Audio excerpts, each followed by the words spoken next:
Let's go straight to the issue in this event. Here is a catastrophe. What's going on? It's a sort of unexpected happening that causes some people to lose their faith. What is God doing to me is the essence of the widow's concern. Elijah came to her when she and her son were preparing themselves to die. But through Elijah and his God, she and her son have found new life and faith. She feeds Elijah as Elijah's God feeds her, herself and her son and her household supplies. Her death and her son's death have been taken away. Now, in the midst of this positive divine blessing, God, using Elijah's phrase, causes her son to die. And that just doesn't seem just. It didn't to her, and surely it doesn't to us. What is going on? The widow, in her anger, shock and confusion, blames Elijah. It's all your fault. She knows he's a man of God. She can suppose that he's in some ways a holy man, and that his being in her household has brought her sins to light. Now, in the death of her son, she assumes her sins are being punished. We don't need to assume that her sins were anything special. Perhaps she herself had never really thought about them or saw them as sins before this event. Perhaps she even thought, oh, I must be okay. I must be okay as a person, for hadn't the God of Israel called me to provide for his man? Surely he wouldn't have done that if he thought I was so awful. But now it seems all of a sudden, completely unexpectedly, out of nowhere, she is being judged. And by a judgment that cuts deep into her personal blessing. Did you come? She challenges Elijah. Did you come to remind me of my sin and kill my son?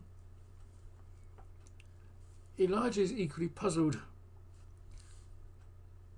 His cry to God expresses the same contradiction.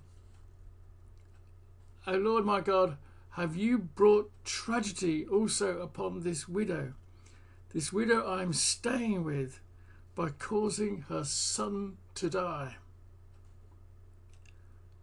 Yet, in faith, he goes on to pray for the boy's life to be restored to him. We should perhaps note in passing that Elijah takes the dead boy out of the presence of his grieving, angry, faith-challenged mother. And that reminded me of Peter when he goes to Joppa, as we are told in Acts chapter 9, verse 36 and after, when he is told about the death of Dorcas. He's surrounded by her mourning, grieving friends. They're all standing around him, crying, sharing with him the robes and the clothing Dorcas had made as a disciple who was always doing good and helping the poor. Peter sends them out. It's as if the death focus of grief is a block to the faith trust of reviving life. Jesus did the same with the mourners who were bewailing the death of Jairus' daughter. Elijah, in his faith, not undone by what has happened, but roused up by it, to appeal to the God of justice, steps out of the mother's grief and comes before the Lord in prayer.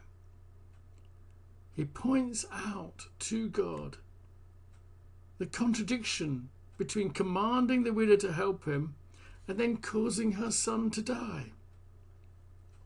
He doesn't pray for his own care.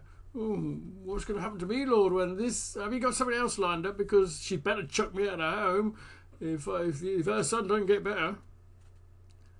He doesn't pray for the widow's blessing. He prays for justice. He prostrates himself on the boy and so humbles himself in faithful trust, an action of worship and an action of inability. He can give the warmth of his body by lying upon him and the breath of his breath to the boy, but he can't raise him to life. He can't give life to the boy. Only God can. And the Lord heard his cry and restored the boy to life. Elijah returns him to his mother with a word of joy and triumph in what God has done. Look, your son is alive. And the widow answers, now I know that you are a man of God, and the word of the Lord from your mouth is true. It's a public statement of faith. It expresses a deep shift in her understanding. I believe she came to faith earlier through her actions, as revealed by her actions. But now she expresses it in her words. As Paul says in Romans 10:10, it is with your heart that you believe, which she surely showed in her actions, and it is with your mouth that you confess and are saved. Maybe it took the great hurt of her son's dying to shift her out of a sense that I must be okay, for God has asked me to care for Elijah. God's calling to her to provide for Elijah was an act of grace. But perhaps she still put her trust in her good works of providing for him. Her faith had not, if you like, got under her skin, deep inside of her. Now it does, and we should rejoice, for we will meet this widow, and I pray her son also, in the new creation. And such events can be a great challenge to us. We are not, all of us, like Elijah. Our prayers for those who die young, our children, may not lead God to restore life. There are griefs, there are losses, there are sorrows that are not overcome in our lifetime. But may we then in such times lift our eyes to hope. Often we look down to stoicism. Keep the lip stiff. Keep going. That's all you can do. Well, may I suggest that there is something else, something more faithful, more true to God that we can do. And the first thing I think is we should let ourselves cry. Cry tears, weep sorrow, and cry to the Lord in our agony, because the loss hurts us, because the loss cuts us up in pain, and because we know that God hears our pain, feels our agony, understands our grief. There is a false idea that's circulated in our faith for, sadly, hundreds of years. It's the idea that somehow God is untouched by feelings. That's a Greek idea that crept into our faith. It's not a scripture revelation. Christ wept at the tomb of Lazarus. Christ cried over Jerusalem. A God who would not sorrow with us is a God who would never have come to die for us. Weep, protest, appeal, and do not be afraid to do so. And yet in doing so, look to hope.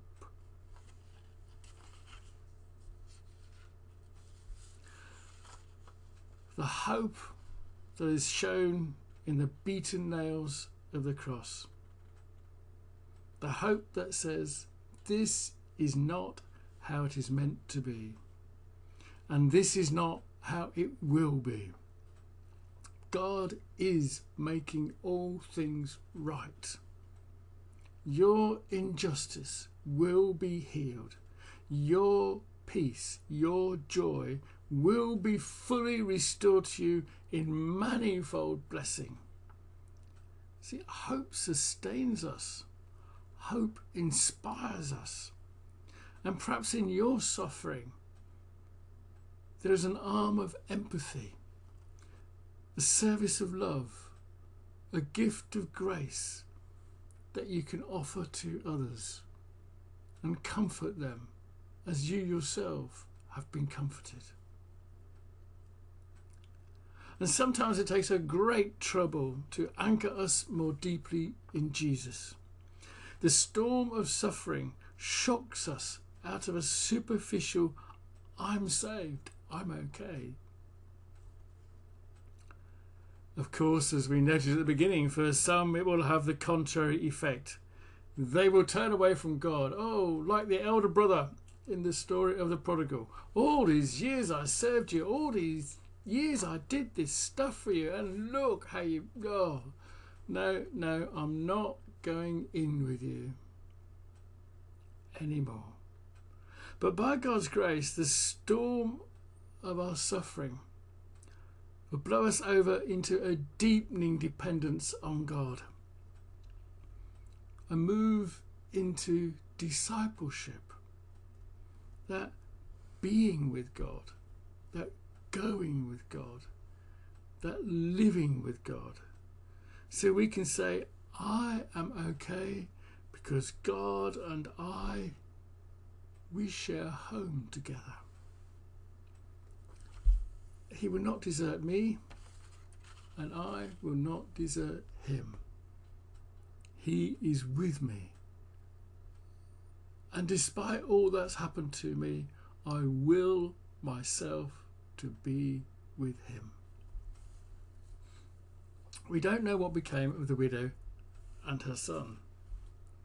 After the son's death and restoration to life, and after Elijah left them to return to Israel, how did they then live?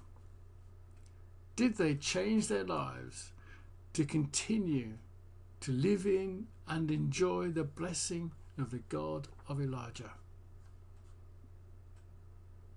We don't know.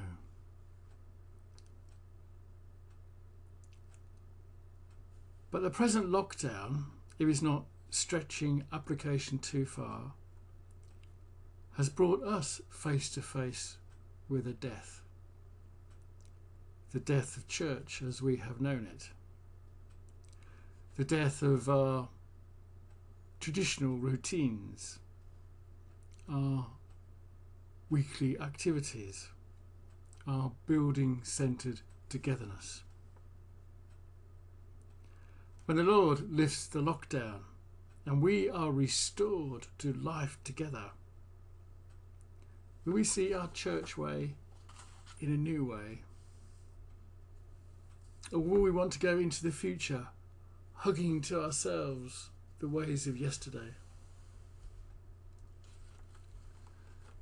Will the social death that we are experiencing and the restoration of true fellowship change how we are for the God of Elijah, our God.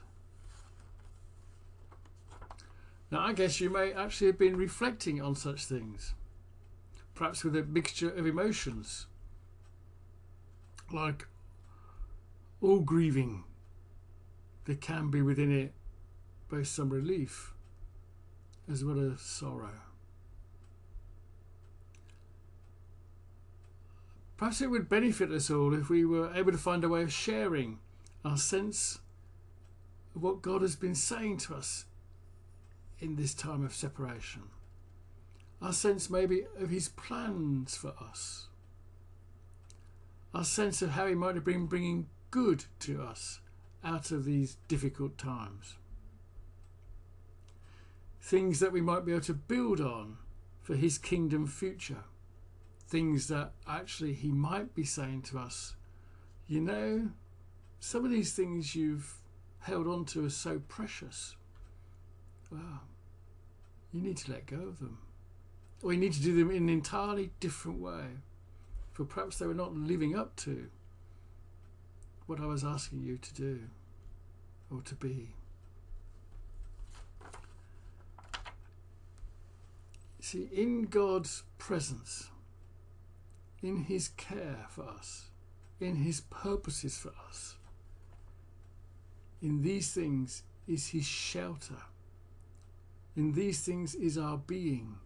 In these things are the meaning of our lives as his people. Maybe find some way to share and see in this the good that the Lord might be calling us to, the new possibilities of his future that he's laying out before us, discerning his plans, building on the good, letting go, and not being afraid to weep at the loss of the past, but to rejoice in the new blessing. To the glory of God the Father, the Son, and the Holy Spirit. Amen.